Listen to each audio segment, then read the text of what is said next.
Good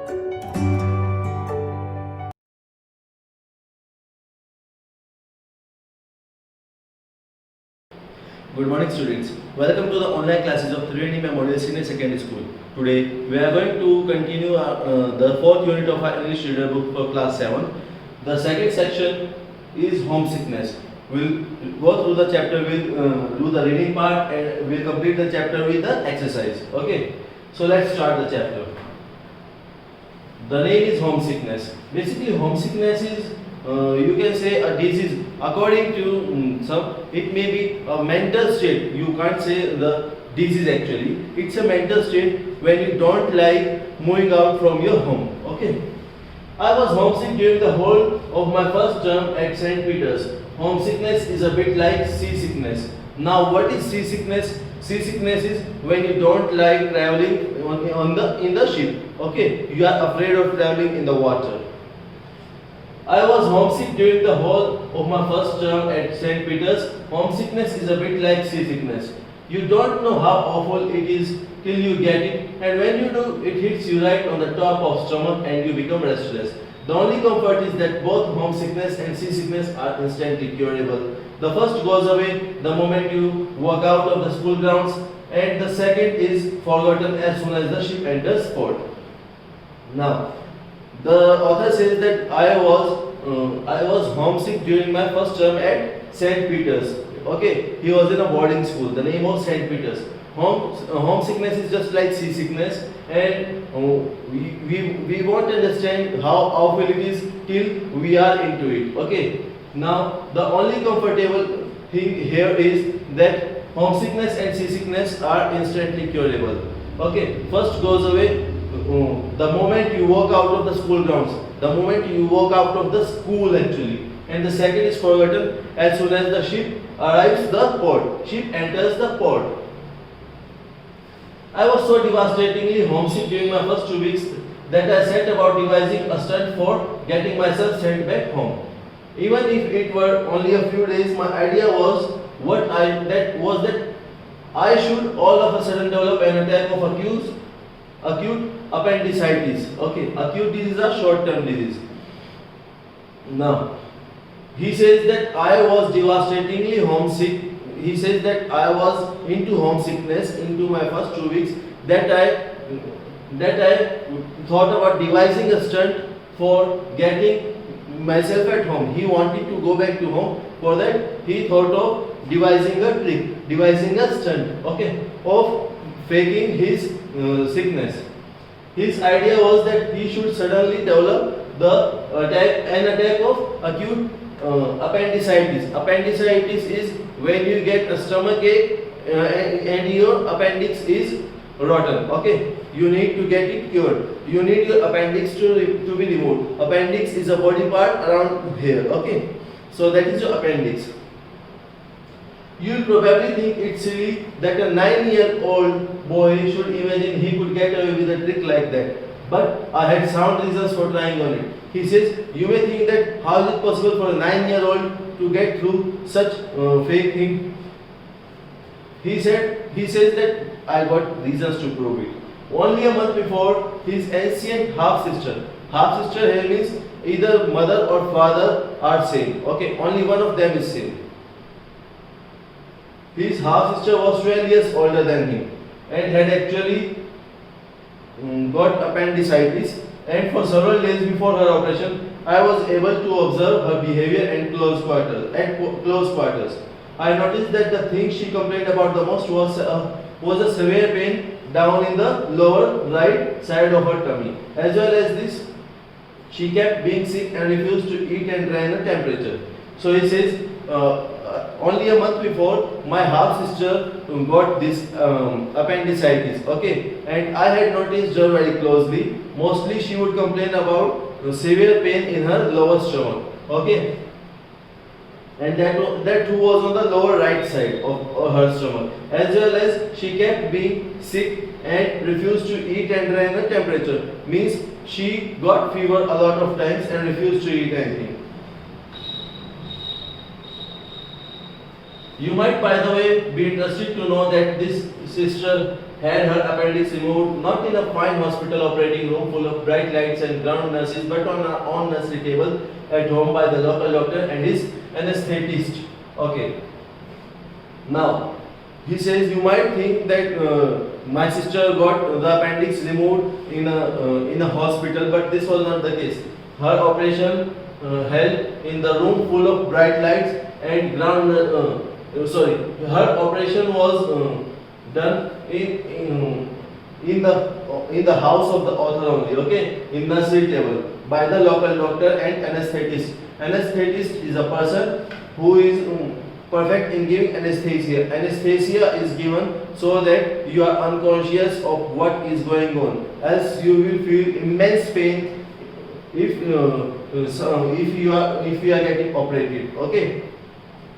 In those days, it was fairly common practice for doctor to arrive with his at your own house with a bag of instruments. Okay, in those days, doctor arrived with a bag of instruments. Then drape a sterile sheet over the most convenient table and get on with it. Drape a sterile sheet. That means using a sheet on the table. Okay, and start the operation. On this occasion, I can remember lurking on the corridor outside the nursery while the operation was going on.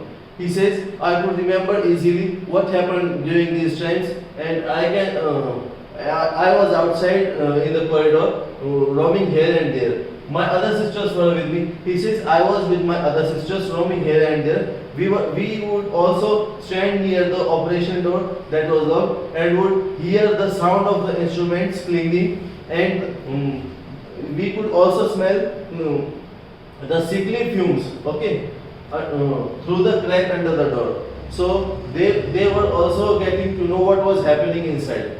Next day, we were allowed to inspect the appendix itself in a glass bottle.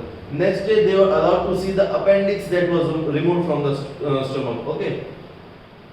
It was longish, black, wormy looking thing, and I said, do I have one of those inside me, Nanny?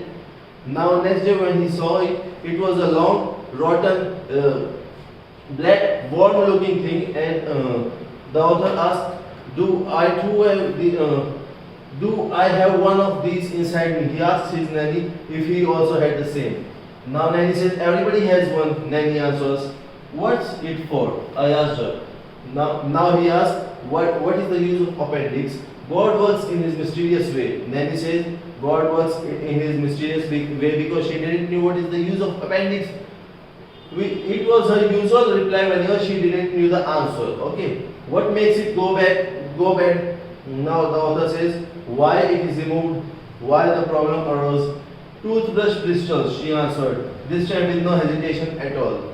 Now she says that it was just because toothbrush bristles.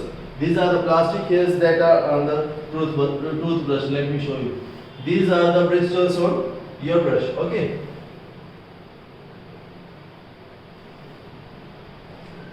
Toothbrush bristles, I cried. How can toothbrush bristles make your appendix go bad? Now he was shocked to hear about that.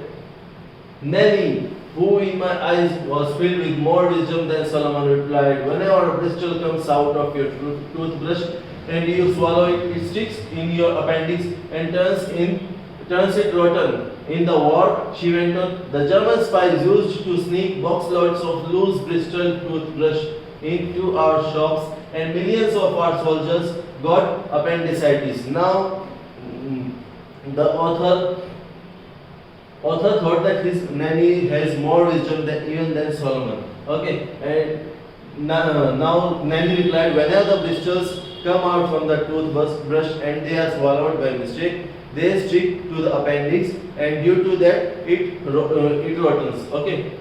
In the war also, German spies used to keep box loads of loose bristled toothbrushes into the shops so that millions of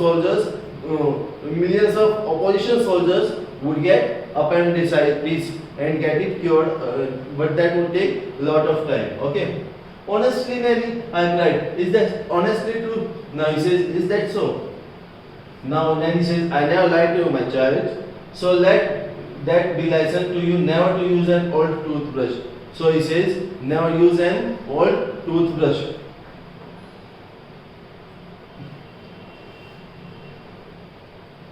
For years after that, I used to get nervous whenever I found a toothbrush bristle on my tongue. Now says, after getting to know about the bristles, I became very nervous whenever I got bristles on my tongue. As I went upstairs and knocked on the brown door after breakfast, I didn't even feel frightened of the matron. Now he is talking about the school. He was not afraid of the matron also. Okay, come in, boomed the voice. Matron was the nurse in the school. Okay, now she says, yes, come in. I entered the room clutching my stomach on the right hand side and staggering pathetically. Now he was holding his right hand side of the stomach and entered the room. Okay, what's the matter with you? Matron shouted. It hurts, matron, I moaned. Oh, it hurts so much, just here. Now he says, it's hurting and it's hurting very much. You have been overeating, she barked. What do you expect if you guzzle currant cake all day long? She said, you have been overeating and it is just because you are eating currant cake all day. Okay. Now the author says, I haven't eaten things for days. Okay. Now author says, I lied. I couldn't eat, matron. I simply couldn't. He says, I couldn't eat anything, matron. Get on the bed and let me examine you, she ordered to lay down on the bed to examine. I lay on the bed and she began prodding my tummy violently with her fingers. Now he laid down on the bed and she started poking on the stomach to check out if everything is fine. I was watching her carefully. When she hit what I guessed was the appendix place, I let out a yelp that rattled the window panes. Oh, oh, oh, I cried out. Don't, matron, don't. Then I slipped in the clincher. I've been sick all morning, I moaned, and now there's nothing left to be sick with, but I still feel sick. Now he was concentrating on matron where the finger was going, and when he thought that this is the right place, he started yelping. Oh, oh, don't put your finger there. It is very much paining for me. It is painful for me. Okay, and now then he says, I was sick all morning and even now I am feeling very sick. Now this was the right move. I saw her hesitate. Now she started hesitating. The matron started hesitating. Stay where you are, she said. Stay here only, okay? And walked quickly from the room. She may have been foul and beastly woman, but she had a nurse training and she didn't want a ruptured appendix on her head. He says, I know that she was not a good woman, she was not polite to anybody, but she got the training of nurse and she didn't want a ruptured appendix on her head. She ran towards the doctor. Within an hour, the doctor arrived. He went through the same prodding. He used the same process as the nurse did, and the author did his yelping at what he thought were the proper times. Then he put a thermometer in the mouth. He says, the thermometer is reading normal, let me feel the stomach once more. Ouch, I screamed when he touched the vital spot. Again, after the doctor touched the vital spot, the proper spot of appendix, the author says, ouch. The doctor went away with the matron. The matron returned half an hour later and said, Headmaster has telephoned your mother. She will be coming anytime soon to take you. Okay, she will come this afternoon. I didn't answer her. He remained quiet. The author remained quiet. But he was very much enjoying this thing inside. Okay, but he can't show his happiness outside. He was taken home across the Bristol Channel on the paddle steamer, and he felt so wonderful at being away from the dreaded school building that he nearly forgot he was meant to be ill. After he left the school with his mother, he was very happy, and he nearly forgot that he had to show that he is ill. He was ill. Okay. That afternoon, the author had a session with Dr. Dunbar at his surgery in Cathedral Road, Cardiff, and he tried the same things all over again. Now that afternoon, he got an appointment with Dr. Dunbar, and he tried the same tricks, but Dr. Dunbar was more wiser. He was more skillful than either the matron or the doctor, the school doctor. After he had prodded the stomach and had done, the author had done his routine yelping, the doctor said, "Now you can get dressed again and set yourself on that chair." Doctor says, "Dress up and sit on the chair now. I have checked you." He himself sat down behind his desk and fixed me with a penetrating but not unkindly eye.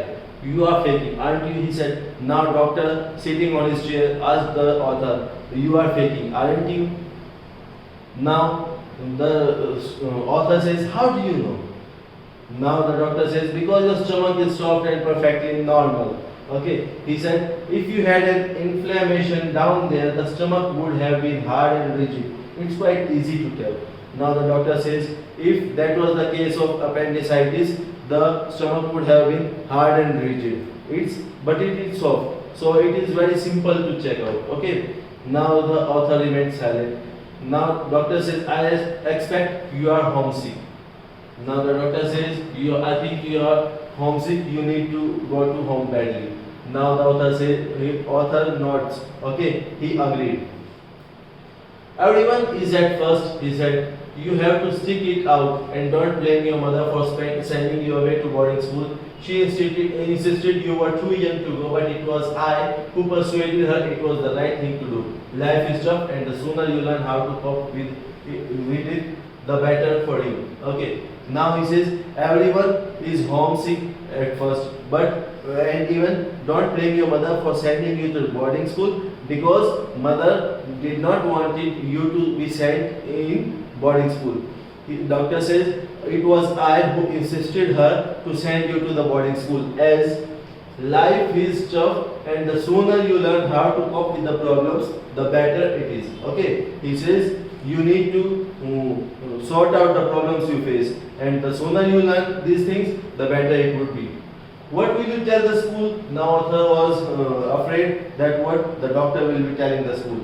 Now, the doctor says, "I'll say that you had a very severe infection of the stomach, which I am curing with pills." He answered smiling.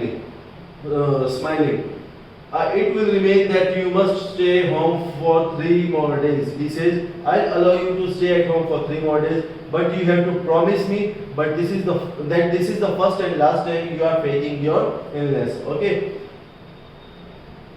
Now, author says, "I promise I'll never do it again." So, this is the reading portion, students. Let's move on to the question answers. Read and answer. The author says homesickness is a bit like seasickness. What does he say in support of this statement?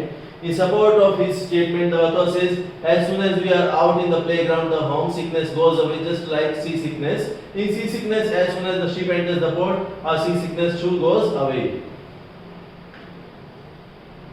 This was the right move. What was this move? Does the author get the desired result? The right move was yelping just at the right place when the matron was poking on the stomach to check if everything was fine. Yes, the author got the desired result, as his mother was called after some inspection to take him from the school. How did the doctor know that the author was faking his stomachache? The doctor told that the stomach is soft and normal, as if it was the case of appendicitis. The stomach would have become harder. What advice did the doctor give the author? The doctor advised the author that life is hard. The sooner he learned to cope with problems, the better it would be. Think and answer. After reading the lesson, write a paragraph to sketch the characters of the following. Matron and the author's mother.